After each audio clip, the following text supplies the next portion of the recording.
today we're going to be, ignore this, I've got the slides, but these are from an old talk. We're actually going to be talking about establishing your author platforms, and we're going to be looking at how you can harness your writing magic, your writing wizardry, and form it into your wizard tower for your fiction platform specifically. So my memoir people and my non-fiction people have a nap. Today we're talking about fiction because so many people have said the words to me, there's no money in fiction. This is a total lie. Romance is the biggest genre that you can ever find that has ever existed. Second to that is crime.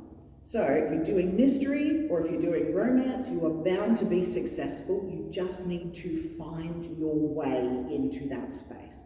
And this is going to help clear away all of the clutter and bring you to a place where you know exactly how to harness it. It's also going to take away the stress because instead of thinking, oh, I need to get it out to millions and millions and millions of people, we're going to break things down with proper math, good math, quick math, and you don't have to do it. I will do the math for you and I'll show you just how easy it is to effectively build your wizard tower, build your alchemy garden with which you create what you need, and then to nourish your village with the magic you are producing. You only need 1,000 people in your village. Once you have that, you will have a sustainable career for the rest of your life. Let's have a look at what that looks like. So, I have some nice little sayings, some nice little things. I'll just have these going on the side. But let's start off with you guys. So, we have you. You, a little stick figure, because it's easier to draw than an actual.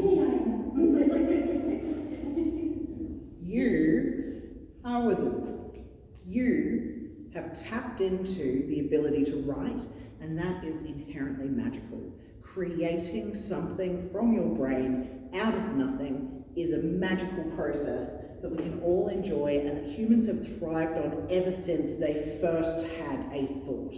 Our very first stories were formed into the artwork, into the cave paintings, into the very first manuscripts and the very first verbal stories and audio stories that we would tell each other for hundreds of thousands of years. But we've lost a bit of this because instead of being the storyteller and being so valuable to your community as that person who holds that knowledge, who has that creative thinking, we're now in a realm of technology and in a realm of overproduction and oversaturation. We're going to cut away all of that though, because people are sick of that. They want to be refreshed with something that is just genuine and a beautiful connection between you, their author, their storyteller, and them. So what we look at next is where does your magic come from? And it doesn't matter what spirituality you are, if you read Dante's Inferno, which I have recently, apparently God is just 3 rings and is the universe. So using that theology and using all the other forms of theology that eventually connect to that, the Tao being all energy between all things, being Wicca, the universe or the goddess, being Hinduism, which eventually stems from celestial bodies. Up here is source. You can call it source, you can call it the universe, you can call it God. It is something that is so much bigger than us. You can call it magic, whatever you want to. But that source comes to us. It's life, it's energy, and it is inspiration. That source turns into our inspiration. And the way it does that is it comes down to us. But it comes down to us through our filter. So, your filter is some kind of lens with which you see the world. I like to picture a giant big crystal. Other people may picture an orb. Some people may picture a window frame. But I want you to close your eyes for a moment. I want you to take a few deep breaths, relax your bodies, and just feel the energy of the air, the energy of your breath, the warmth in your body, Just realising all of you are wearing black and white stripes. I think that must do it. Oh, must be the season's colours. It is. I was going to say tap into the colours of your shirts or of your clothing. That's fine. Black and white stripes is exactly what you need in that moment. But I want you to allow your energy and the energy you're feeling to come from a direction, and for that energy to filter into you. I want you to trace that source back and have a little glimpse at what your lens might look like. It could be anything, like I said. It could be a straw, it could be a window, it could be a particular gemstone of a particular colour, but your source is coming through that. That specific filter is endless. You will never run out of inspiration. You will never have writer's block as long as you keep this channel clear. That channel is exactly unique and special to you. And so whatever comes through you is your unique story that you then get to amplify out. So it's always good to have a vision of your lens, because if you have that vision of your lens, it's an easy way to meditate and tap back into it and get the new inspiration, the new glimpse of dialogue or scene or progress in the story that will keep you going. Once you've got that, so this is your channel back to source, the next thing you want to have a look at are what feelings do you put out naturally? So what feelings does your writing give others? And one of these things, so the feeling that you naturally give out will be nearly universal across all forms of writing that you do. So it will come through in blog posts, it will come through in fiction, and it will come through in different genres of fiction as well. It will also come through in how you speak with others. Often, however we write, however we put ourselves out there just naturally, this feeling will come up. People will say to you, oh, I always feel blah when I speak with you. I always feel better, I always feel worse, I always feel stressed, I always feel like I'm a bit more anxious from it. I always feel like you've always got something to say and I feel so relaxed. I feel intrigued with whatever you say. You've always got such interesting facts. You've always got such interesting information. You hone that down and you boil it down until you find the feeling that you naturally give other people. Now, for me, it doesn't matter if I'm writing blogs, so any form of non-fiction, even non-fiction for other people, but also if I'm writing mystery stories, which this particular feeling lends itself well with, or if I'm writing romance, I produce a sense of intrigue. And I think you're all feeling that at the moment. You want to know what I'm going to say next. So that sense of intrigue is really valuable for certain genres, and it's really valuable for me to know that so that I can keep going with whatever I am writing. I also know that that is how I'm going to structure my tower so that it can amplify that intrigue, and I know who I'm speaking to because it's the people that want that feeling specifically that will be drawn back to me. Your specific feelings may take some digging, they may take some analysis, they may take some feedback from other people to find, but that first feeling is one that you just naturally put out there.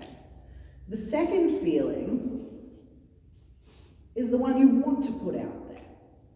So the one that you want to give others is the one that, and normally this one can change. So this one, the one you want to give others, will change with your genre. It will change with the format that you are writing. And this one is one that you will have to adapt and learn about, because if you're trying to write mystery, but you give a sense of cozy and you don't give your sense of intrigue, then you want to make sure that one of these matches up with the genre that you are writing. So if you've got a sense of intrigue naturally, but you're writing romance or you're writing horror, you need to be able to put a feeling over here that will adapt to that. Those two feelings, don't choose more than that. You just want the two, the one you naturally give, be the easiest one to constantly reproduce, and the one that you are aiming to give, which is so important for whoever is attracted to you initially. These two feelings combined make your writing entirely unique. And the English language has 183,000 words to choose from that can help you define those two feelings. I also offer sessions where we can do a meditation and do exactly that and dig into these feelings and find the precise words for how to then sculpt the rest of the blueprints that form your author platform, your writing, and your marketing. But those two feelings are the unique ones that your 1,000 people in your village are seeking from you. They may get something similar from someone else, but it will have a completely different flavour. So they may be looking for intrigue and enchantment. They could get that from The Worst Witch, which means that it's a little bit more childish, it's a little bit more immature, it's still beautifully written, but they're after that they're after that more juvenile essence. They want to feel more childish, they want to feel like they're rekindling their childhood, or they are still children. From Akatar, you might get intrigue and enchantment, but it is hot and spicy and filled with fairies instead. And so these two feelings would look different for someone else. It is entirely unique to you. And the more unique you can find these feelings, the more you'll be able to clarify exactly what you're giving your people, which is so important for the rest of this. So I don't like to do anything until we have these two feelings. A lot of people try and jump the gun and they're like, well, I don't know what it is, but I know what everyone else is doing, and so I'm going to do that. And then they fall flat on their face and they suck at their marketing and they're like, why aren't I selling any books? We're avoiding that. We're getting you established properly, because this magic is what you have to harness. All right, so this is just a nice little mantra that I like to read occasionally, just to rekindle all of the feelings that you need to rekindle occasionally when it comes to being the artist you are, being the writer you are. Also, I'm not quite sure why it's up in that corner. Let's get rid of that. All right. All right. All you have to do is start writing once you've got this stage, and then you write until you're finished. But in the words of Ed Sheeran, you've got to turn the tap on to get rid of the crap so you can have the good stuff flow out. Don't worry about that one. These are all in a booklet that I can print out, and they come in the form of a calendar. We just want to get to your wizard tower. Oh, this is a really good point. Math.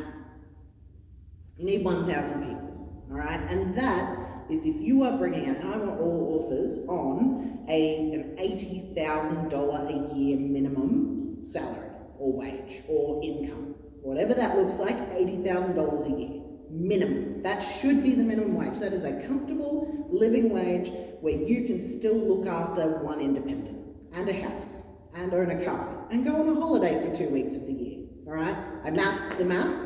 With those numbers, you can do it. Anything less than that, you are selling yourself short.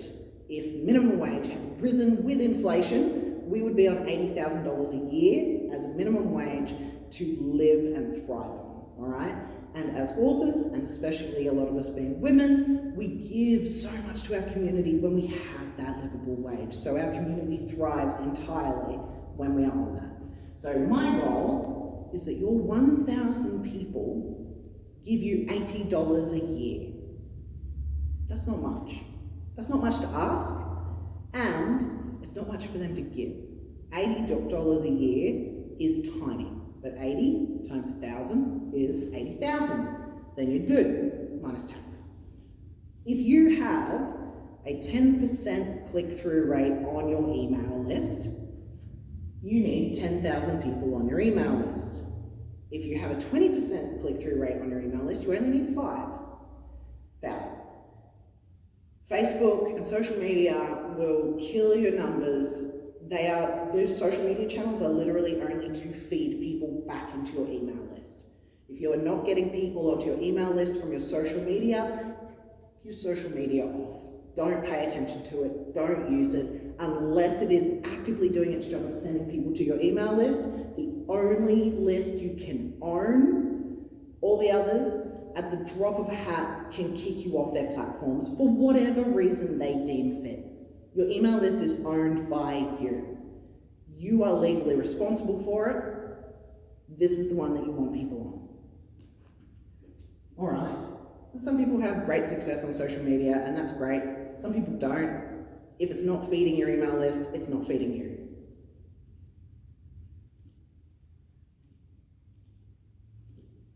Oh, these are old slides. All right, your wizard tower. Your wizard tower, we're going to start with your blueprint. It is what you want. So I don't know why these textures are these colors, but this one, okay, nice flat roof. It's a Queensland wizard tower. Here we go. So your wizard tower is what the rest of your platform looks like. It will change very little, and each stone you put on here is more permanent than anywhere else. So each story is literally the stories that you write. So each story that you produce, that you publish, becomes a new story in your wizard tower for you to then decorate and elevate. When you add something new, you get to add windows, which allows people to see it. You get to determine what size those windows are.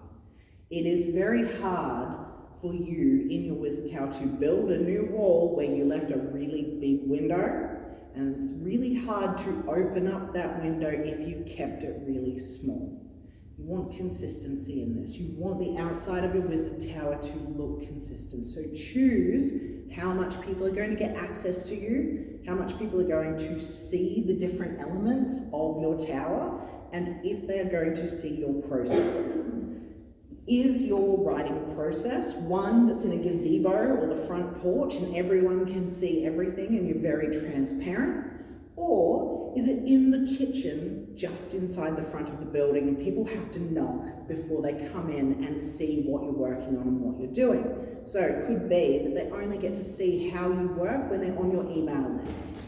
Do they have to be subscribed to your Patreon and paying you money monthly in order to see these details? Or is your entire tower windowless and no one sees anything inside at all? It's always good to make sure that no one can see into your bedroom. No one really wants, well, people are innately curious. No one wants other people to see into their bedroom, especially when they're starting to get a bit vulnerable. When you are in excited, happy times, a lot of people will show far too much. Know where your windows are, all right? There's just big disclaimer, big warning. Know where people are going to see in and know who you let in where. In your wizard tower, you may have other wizards, like all of us, come to visit, and they may have access to different rooms or not have access to different rooms that our villagers have access to.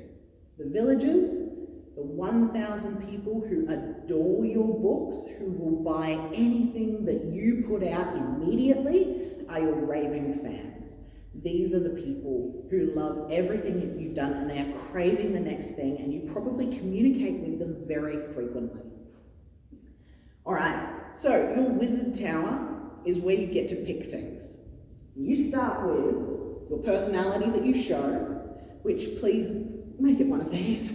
Make it some of the feelings that you're putting out there, because it can be really jarring to meet someone who's writing cute, wholesome, beautiful, or romantic, or cozy things, and then they're a total bitch when you meet them in person. Unfortunately, Anne Rice, who is a weird but fantastic author, just really kneecapped herself with her own personality. J.K. Rowling is another one who has kneecapped herself with a personality. George Martin has unfortunately just upheld his terrible standard, and so has Neil Gaiman. But when we look at people like Terry Pratchett, or we look at people like Tolkien, they are exactly as we expected them to be, and they treated their fans and they treated their readers exactly as we expected them to treat them. I'm sure there are plenty of authors that you have met who have either been exactly like you have wanted them to be and exactly like how they presented the feelings that they give. Some of my favourite ones are horror authors, and it is a common thread that horror authors are some of the most delightful, fun, slightly awkward people to be around. But they are giving, like Stephen King, they are excitable and they want to be involved, which is, they're like enthusiastic puppies, and then they also love horror. So that's one of my favourite things. Another one is when you meet someone who does cozy mysteries and you would literally have a cup of tea with them. So when you would have a cozy situation with that person, then I love that. There's a romance author who's done a fantastic series. It's a little bit older, and she started just literally standing up for other authors. Absolutely, I will find her name. She's been all over my TikTok. People love her, and at conferences she just shuts people down with really stupid, mean questions and doesn't tolerate them giving it to other authors either. So beacon of hope, but she does romance and fantasy romance, and for that it's like, oh, your characters act as saviors. She's got angels in her books, and then she herself is acting with that same strength. So your personality starts to sculpt your tower. And your tower can look like all sorts of things. Like if you're writing fantasy, a wizard's tower is perfectly acceptable. If you're writing contemporary romance, you might have one of those really geometric mansion buildings, and that's considered to be your wizard tower.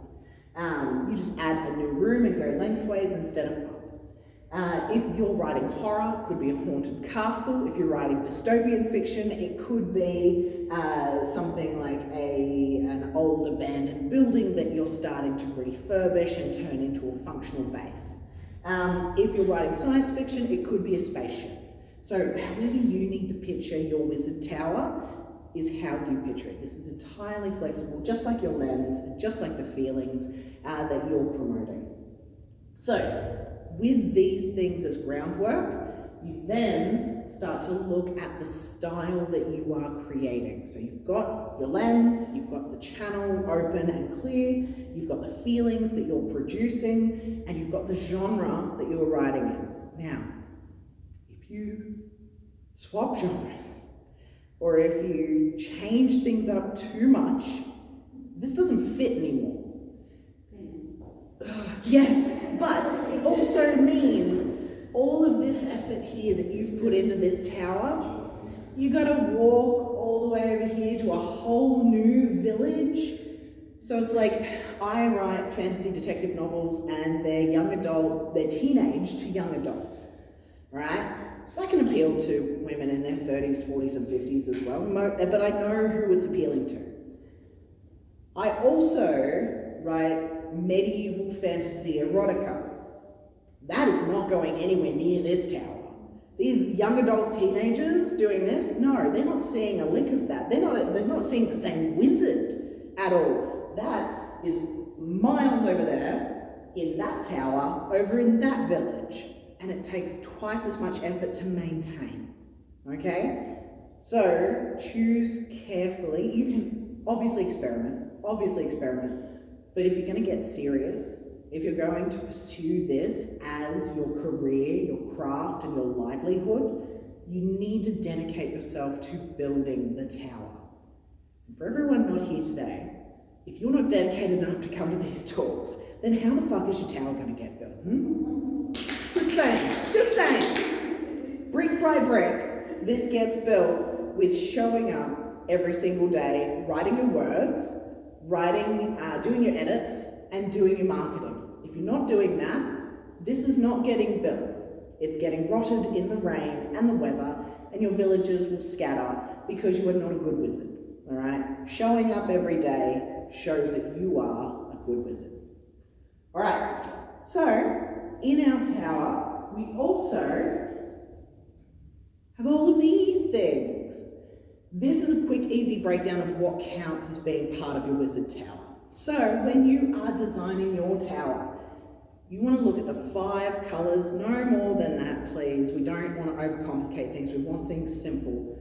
5 top colours that you will be using. You can always use black and white if they are not your primary colours in this. Like, people will always have to use black and white.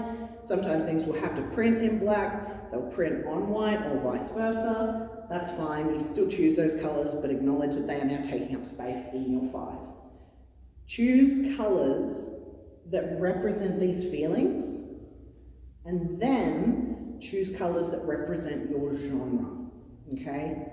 I would not be choosing colours that clash with the genre unless you know that one of these feelings is one that agitates your readers in a way they like, all right? Now, this is something that George Martin did quite well. I don't like him. I'm not a fan of him in any capacity, but he agitated his readership really well that he was able to thrive off their tears, okay? He was one of the first people that was world renowned for killing off a main character. And then he did it again. And then he did it again. And then he wrote himself into a few holes, which is why he's stuck on his last book. But in this, his sense, one of the feelings he actively promotes is one of combat, of one of agitation, of one of not trusting that the author will treat the character well, all right? And that's something that people read deliberately, they read his books deliberately to get. They want to know where the next thing will be subverted, and I'm pretty sure all of my Aquarians in the room will absolutely love writing that sort of style. Not just Aquarians, Sagittarians as well, let's not lie. Now, we also want to pick 3 fonts. Your title font, which that one at the top is actually running through the rest of this document. My title font for my fantasy detective novels is Raven Inline Grunge. Okay, I can list my 3 fonts. Then I have a subheading font. I used to use Cinzel Decorative. I took that one out when I wanted to lean more into mystery, and now it is I normally just stick with Raven Inline Grunge and then jump straight to Baskerville, but you want your 3 fonts: title, subheading, and paragraph. Don't use any more fonts than that. Just 3 fonts. Don't confuse yourselves, don't confuse your computers, and if you can, have backup fonts for when you can't upload your font to your email platform, or when you can't upload your font to your website. Hopefully you can get it on your website, hopefully your web developer allows that, but you want your 3 fonts. Then I want you to jump on Canva, or I want you to jump on something, or grab up an old magazine that's got a lot of imagery that you are using in your books. That imagery, you're going to make a collage of all of the objects you genuinely use in your stories and that would surround your stories as well. So for me, it's a lot of fairies, dragons, quills, parchment, old books, magnifying glasses, and keys, especially keys and locks or padlocks. Those are the imagery, the pieces of imagery that I use for the wolf lock cases. I love them, and whenever you see them, you start to know that's Rhiannon's. That, with these certain colours that I use, like this very dark blue, a silvery grey, white, all of those three colours are the primary colours I use whenever I add a glaring purple to spice it up a bit. Those colours are the ones you will see in the wolf lock cases. But your colours and your imagery, you want them to fit together well, and you want to make sure that you don't have too much going on. You want key imagery. You want a key style as well. For instance, when I'm doing these talks, these Victorian style sketches are what I will use. You should not, fingers crossed, doesn't come up, you should not see a big fat line cartoon dragon. Even though a dragon may fit well into this, it'll all be thin, scratchy, sketch-like lines. All of that is going to fit into your cover, it's going to fit into your artwork, it's going to fit into your social media, and it's what people will immediately identify you for. Then you look at your voice in your writing. Now, we've already spoken a bit about this. Your voice in your writing is going to make sure that people know it's you they're talking to. And it also means that you can train an AI to talk a bit better like you, all right? Now, it's all good when you can't hire someone who actually does the marketing for you and understands you, because you were not going to pay someone to do that anyway. So I would recommend using the things that are around you to get you to that point. But if you don't know why you're using it and you're just pumping out AI slop, then we don't want that. We want you to critique what is coming out so that you can use it effectively, and it can help give you the boost you need, because so many authors, when they're writing their author bios, have no idea how fantastic, incredible, and magical they are. And it really helps to have someone there at least give them a jumping point to say, oh, they've had all these awards, they've written all these books, they're diligent in these areas, they're passionate about these areas. Like, oh, I never thought people would actually be interested in that. Wow, maybe I should make my bio a bit more glowing and not just, oh, she's a goblin who lives in her house and has 3 cats and likes to write goodbye. I'm running away. So when you need a hype person, AI is useful for that. And when you need to find your voice, it's very useful for helping you sift out these things if you weren't going to pay someone to help you sift them out in the first place. Now, the reason these things are in your tower is because they don't change. They don't change. If they change, or if they change too rapidly, it's like you've just torn down your whole tower and you have to start all over again. That's exhausting. I don't want you to have to do that. You can polish and you can adapt. You can change the curtains and the upholstery, but do not change these things dramatically, all right? Not unless someone's come in and said, I'm a professional, I have found success in all of these areas with people in a similar position to you. Don't take advice from someone who has not got success in these areas, please, for God's sake. If someone's like, oh, well, you know, red is not a very good fantasy color, so you should take red out of, no, don't listen to them. Unless they are actually someone who is successful in a fantasy market, don't listen to them, and they have to prove their success, all right? They have to be living off their books for me to listen to them, all right? So those top 4 things, they're not going to change. Once you've picked them, don't change them, all right?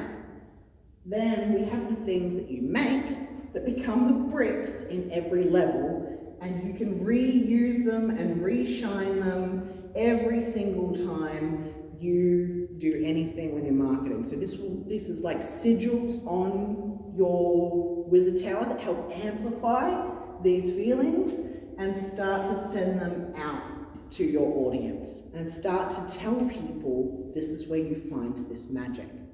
Those include videos, blogs, book wikis, published works, your automated email campaigns we'll get into shortly, your website, anything that you make that you retain a copy of, you can keep using over and over and over and over again.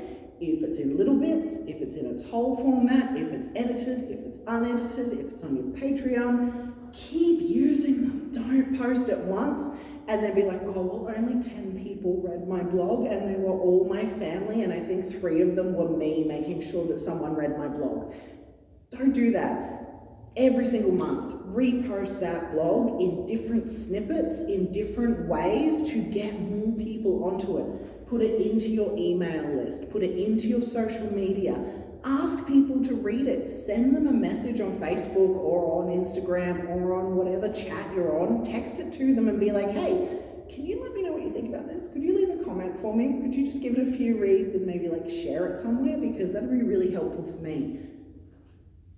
Don't ask the people to share it that aren't the people attracted to these feelings. Your friends and family are great. They're not your target market. They're not your audience. Unless it's my mum, it's not your village. My mum loves my books, but this is a unique case, okay? Mum is not going to be reading my romance stuff.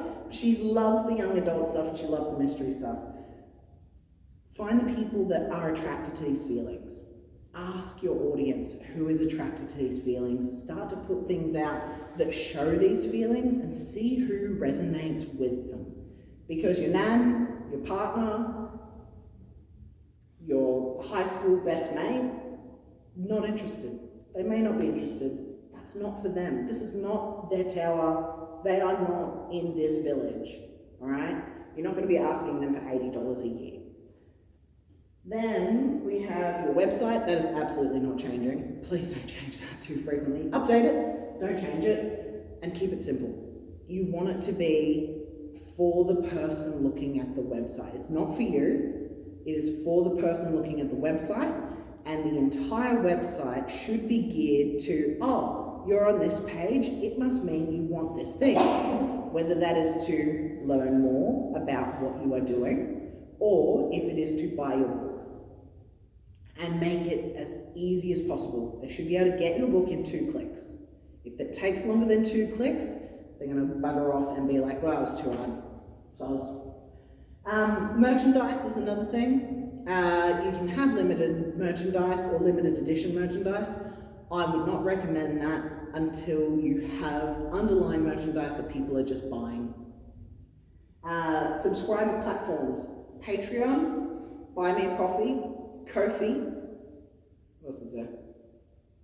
Those are the 3 big ones. Patreon is a big one. OnlyFans. If you're writing erotica, put it on OnlyFans, honestly. Like, you won't get kicked off Patreon for that, because you're not on Patreon and you're not beholden to their rules, whereas OnlyFans, that's where erotica lives and thrives. It does as well on Patreon, but for some reason Patreon is still finicky about it, especially because they've got a relationship with Visa or with one of those bank companies like PayPal, and they really seem to have an issue with any kind of illicit content, whereas OnlyFans obviously does not. But your subscriber platforms are how people are going to give you $80 a year.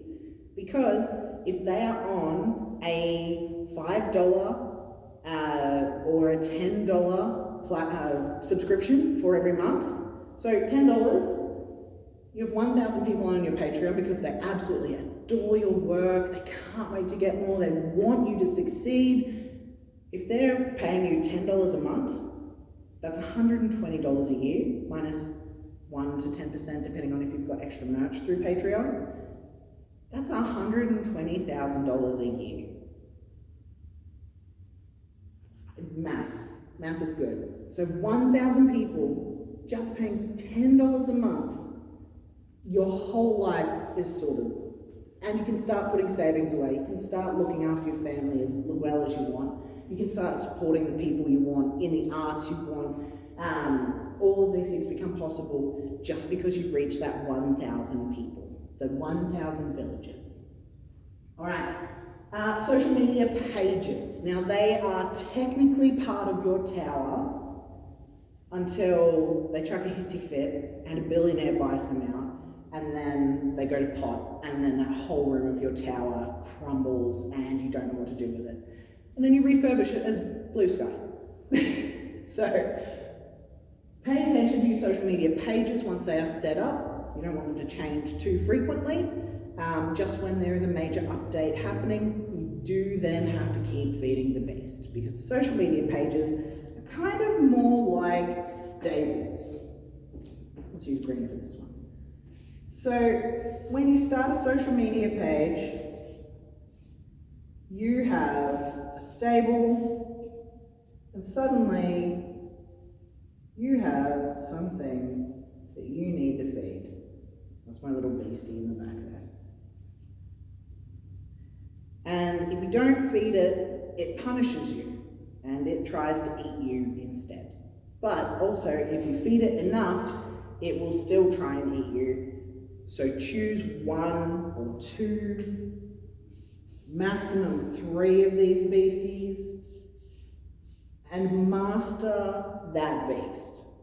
You do not need to be on everything.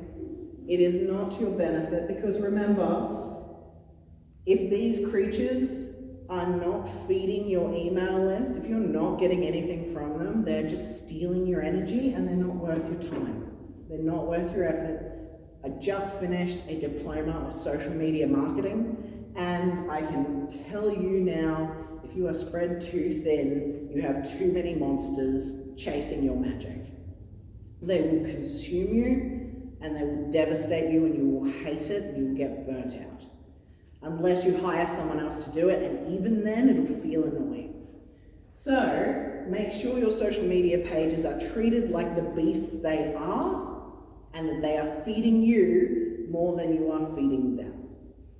All right, any awards you win, and any testimonials or reviews you get, video ones are the best ones, but they are bricks in your tower.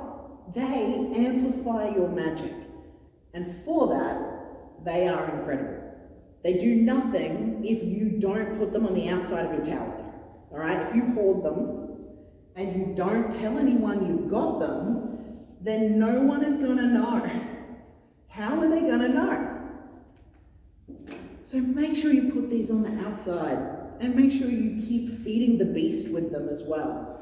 Feed it regularly, feed it until the beast gets sick of it and starts to regurgitate it for you. And then of course we have side stories. So every time you cut content from your book, put it on your Patreon and be like, I cut this today, what do you think? Or in the editing process, this is what was sacrificed. Whatever your language is and whatever your feelings are, it's like, oh, how would this is not going in the book anymore, guys, but how would this have changed your perspective of this mystery? You plonk it there. Or, oh, these were some really saucy lines, but unfortunately the book was getting too long and I had to cut this scene. Do you guys like it? Or does it turn you on? Or, oh, this heartfelt scene, I had to let it go.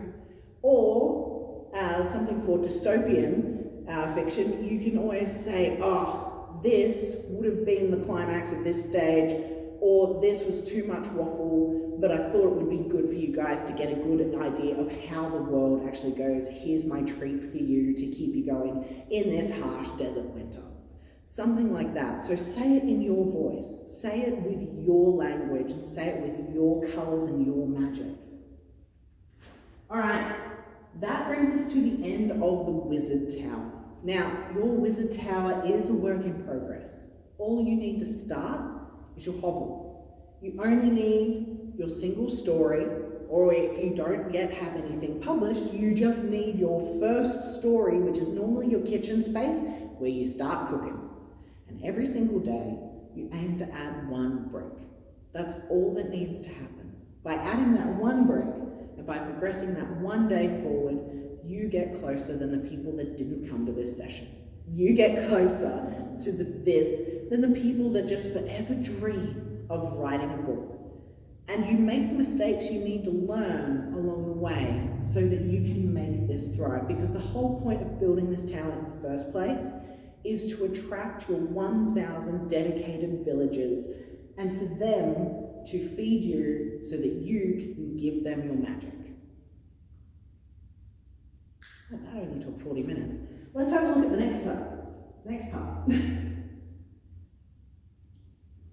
All right. So, when you're building a wizard tower, you need to find a way. I was excited to turn the page. You need to find your way of making sure your wizard tower stays flourishing. That comes from your alchemy garden. Your alchemy garden is just like a real life garden and it needs daily maintenance. Some plants in it are very picky, very finicky, and they also will die easily. Other plants in there are more robust, more hardy, and they don't mind if you skip watering them all week, sometimes even all month. They will still survive, but they will need maintenance eventually. It's your choice as to what plants you put in your garden. And the way that I like to do this for your alchemy garden is to first look at your villagers. Well, first look at what feelings your villagers are after, because they will ask you for specific potions or specific quests. And so you have your quest board down here, my excellent potion bottle skills. You want 3 a month, all right? No more than 3. Please don't put that much pressure on yourself. Here we go. And we'll have a little square one here, a little flask.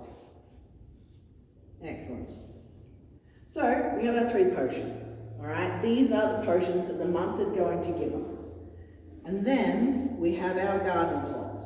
Pretend there's 7 along there, or you can have 6 and just take Sundays off. 3, 4, that's a month. These are your garden plots, all right? These are your potions. One potion is write 1,000 words a day. That's 30,000 words, all right? So, if you get to the end of the month and you've only written 2,000 words on this last day, you're tasked with writing 28,000 words or disappointing your villagers. The next potion could be to put out 4 emails. Let's write words. And those emails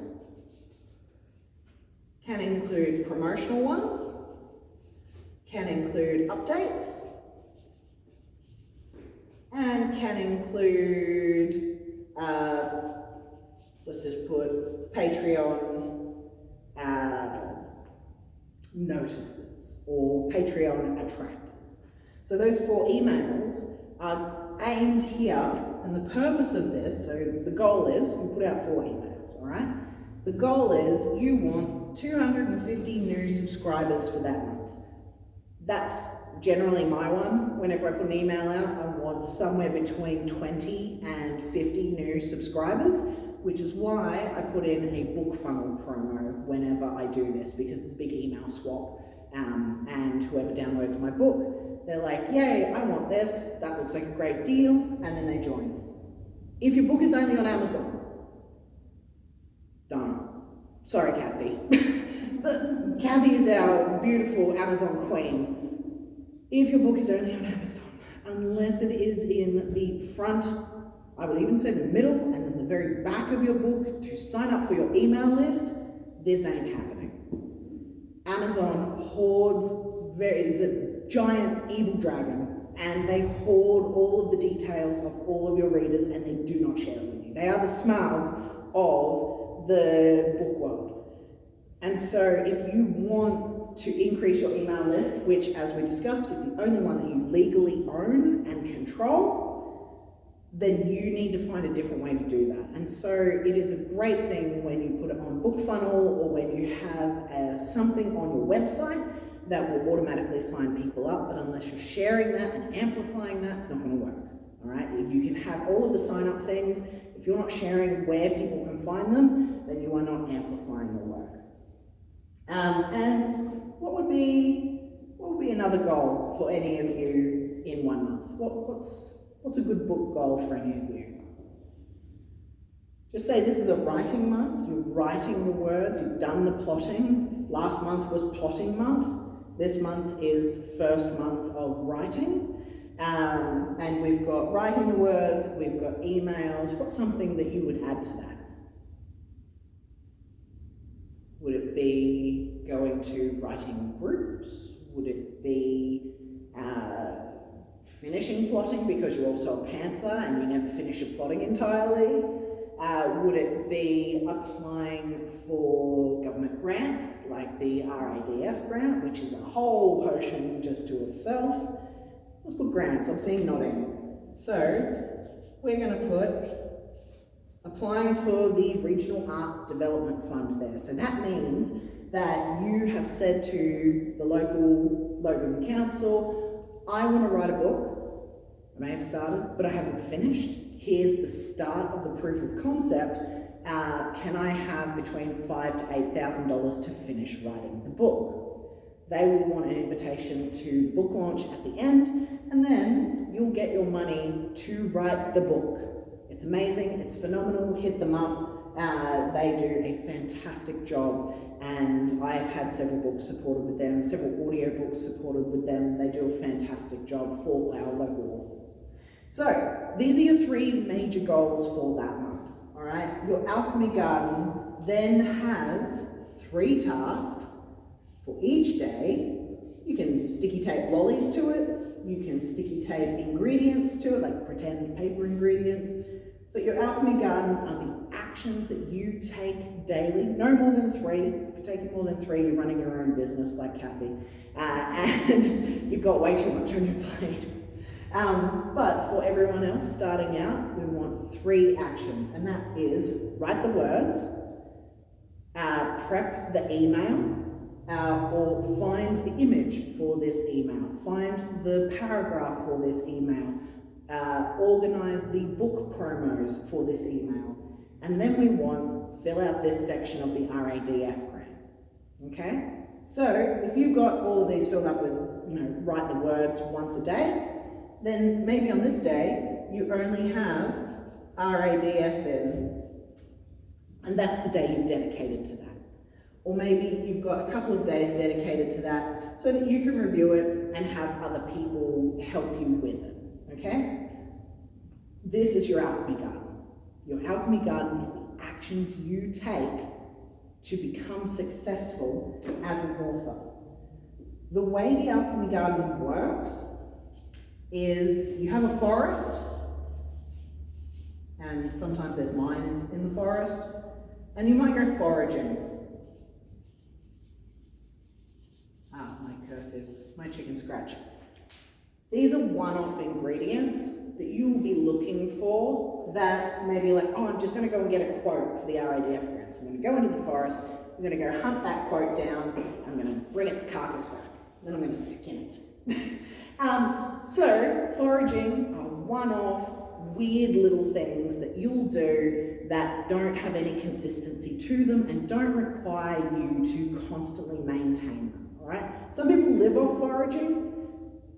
I call them chaos junkies, but I like a bit more consistency. So the next thing we look at is the orchard. The orchard is where you don't need to tend to it daily. Sometimes it is annual, sometimes it is every 3 months. So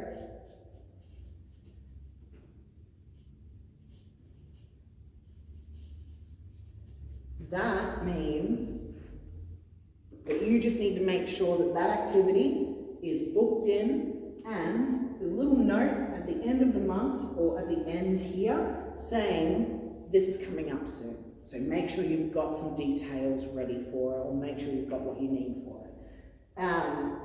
Your orchard could be call your tax person, make sure that's booked in. Make sure your not RPL, what's the thing that we've got in Australia that's incredible, where we get paid about $500 a year for having our books in the archives? There's a thing for that. I got an email recently. Once a year, if you have books in libraries, they will give you the royalties for the books you've got in libraries. And so any author that has their books out there has saved me and my rego several times over the last few years. But they will give you money, and so you just have to make sure your bank account is up to date, or you make sure that any new books get logged with them. That is an annual activity. That is not a check it once a month thing. After that, we have, what was it? Perennials. I've used the word incorrectly here, so all my gardening people can get annoyed with me. But your perennials are like herbs. Sort of. They don't need much. Once a month, you do them. It's like bookkeeping.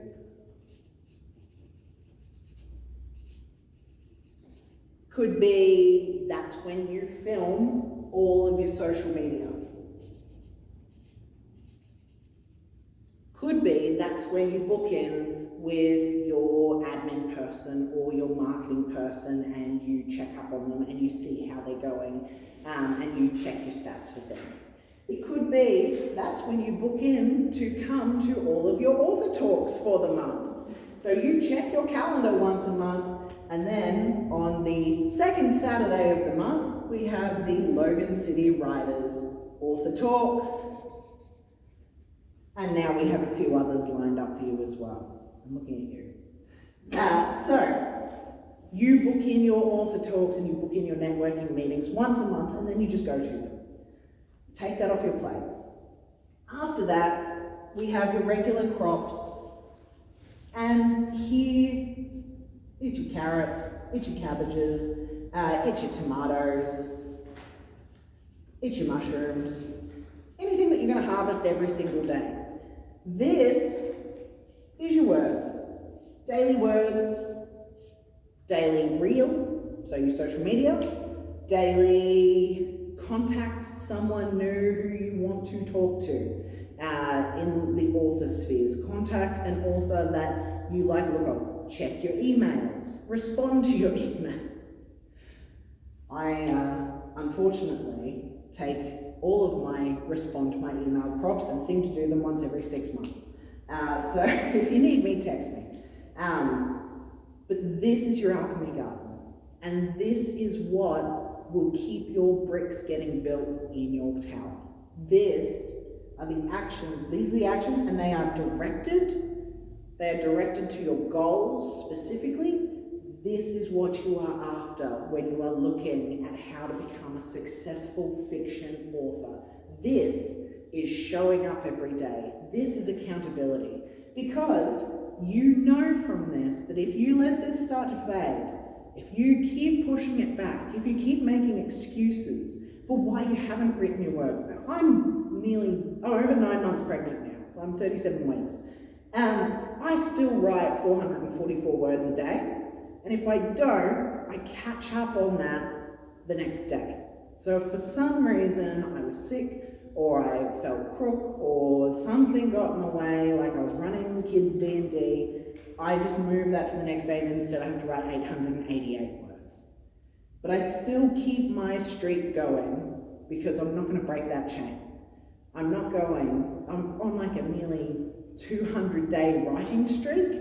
I am not sacrificing that for anything. That is my pride and joy. I would rather log in every day and voice to text gibberish than to break that streak. And you can check that on forthewords.com, not sponsored, hopefully one day I will be. All right. So actions that belong in your alchemy garden. Journaling, so doing your morning pages, clear the gunk out. Daily art, which is your words. Adding to your email campaign, so sending out a notice can belong in your alchemy garden. So one of the things we didn't put in here, so we'll put in email. Email here, and you're sending out an email here, and you're keeping that regular schedule. You can do it weekly, as long as your villagers like being emailed weekly, and you'll see if they like it by the unsubscribe rate and how much they respond to you.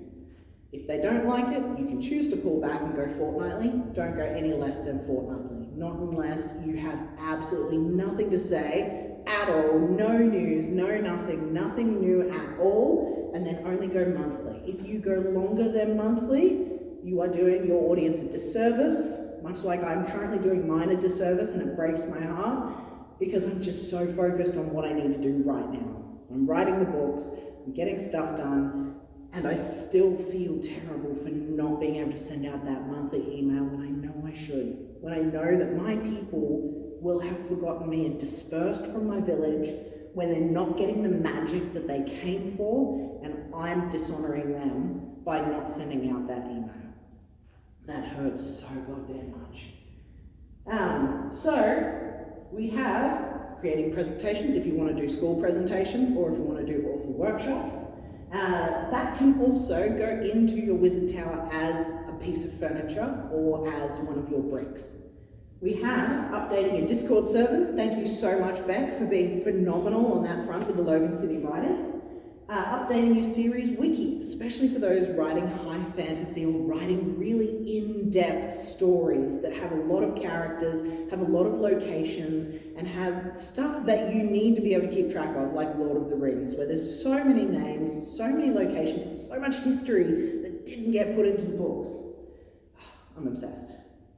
Filming videos, that is something that can go on your alchemy garden. Filming for social media, filming for presentations, filming for anything that you want it to go on. I'm filming this right now. Writing your blog posts, designing new merchandise, doing up your annual budget. So that is one of your orchard things. Make sure your orchard is all clear with your budget and your marketing plan, and you want to make sure that's done at least once every 3 months. Fulfill your subscriber platforms. Do not make promises on your Patreon that you are not prepared to fulfill. If you need to, just tell your Patreon subscribers, hey, you're literally just here to support me. I will give you stuff when I have it, and sometimes if you want, I will give you extra things when I can. Otherwise, don't do what I did when I first started my Patreon, make these grand, long list of promises of everything they'd get and then not do it. So learn from me, but put it in your calendar to fulfill your Patreon promises.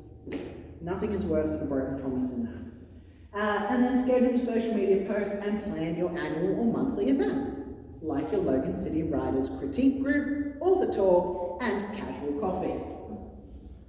All right, and the last one we've got is the one that everyone gets the most excited about, which is their village. A lot of people want to jump to this straight away, and they have no idea what feelings they're giving people. They have no idea what they're trying to write. They're in different genres, their tower is wonky and it's not meant to be, and they don't have anything planned for what they are going to be doing for their village. Without the alchemy garden and the tower, your village has nowhere to thrive around. They have no magic to glean from you, and it's a mess. Your village will take shape one person at a time. And there's a reason for this, because if you hit stardom really fast, you will crash just as quickly. There is a reason that humans, there we go, we've got a little orange wizard this time. Humans have a tribe, and we are tribal creatures. We have us at our very center. We are the center of our own universes. And then we have 5 people who are our very closest. These people are who we become the average of.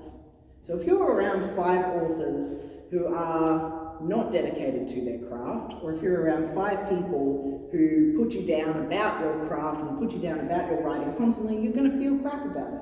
But if you're around 5 people who are hungry for success and who are excited to share their magic with the world, then this is where we want to be. Outside of that, we have about 50 people that we would consider family. Outside of that, we have 150 people who are in our tribe. And then the maximum number that we can interact with in any capacity that is of any genuine level, this is a superficial one, but as genuine as we can get, we have 1,000 connections. Anyone trying to manage more than that is going to fall flat on their face.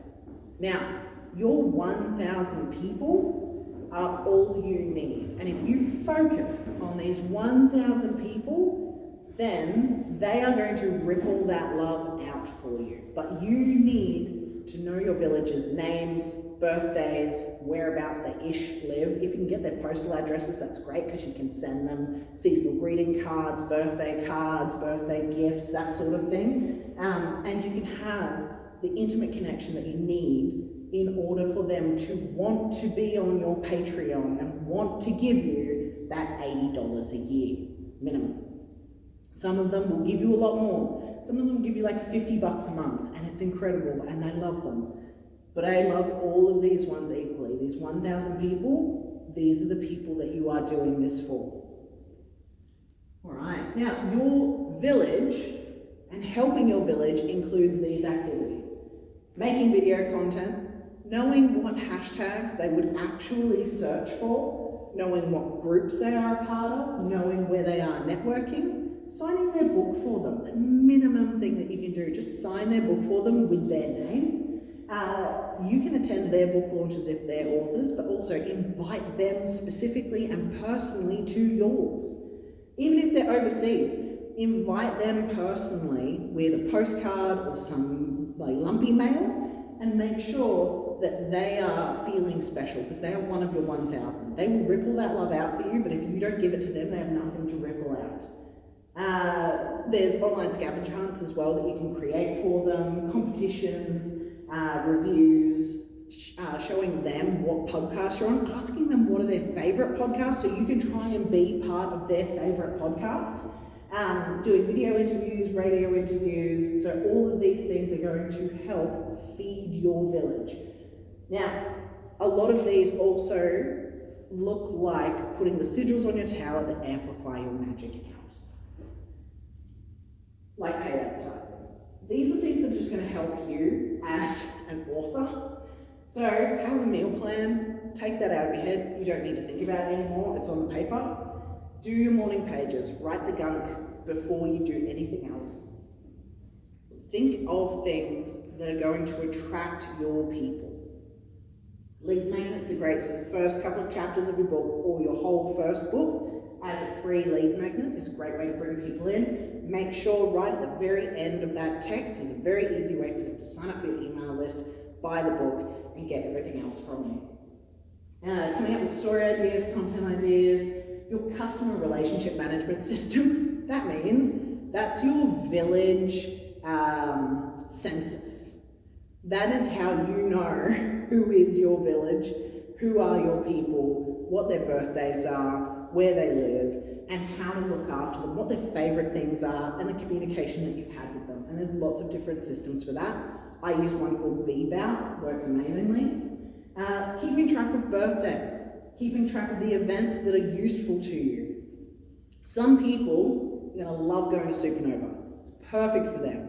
If you've written a memoir, and it's an Australiana memoir, and you were born in the 30s or the 40s, I wouldn't bother going to Supernova. I'd go to a country writing festival. I'd go to somewhere like a bush poetry thing instead. I'd go to museum stuff instead, because that is where the people that want those books are going to be living.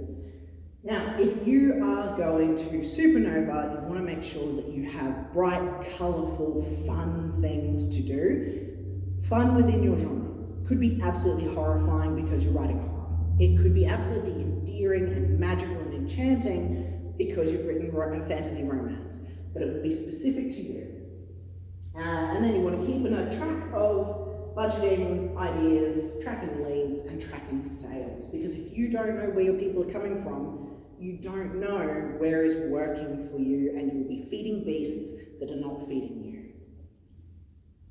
Beautiful. And I think these are all... Yes, this is all good. One of my favourite lines comes from an old editing app called the Hemingway app, and it's be bold, don't hedge.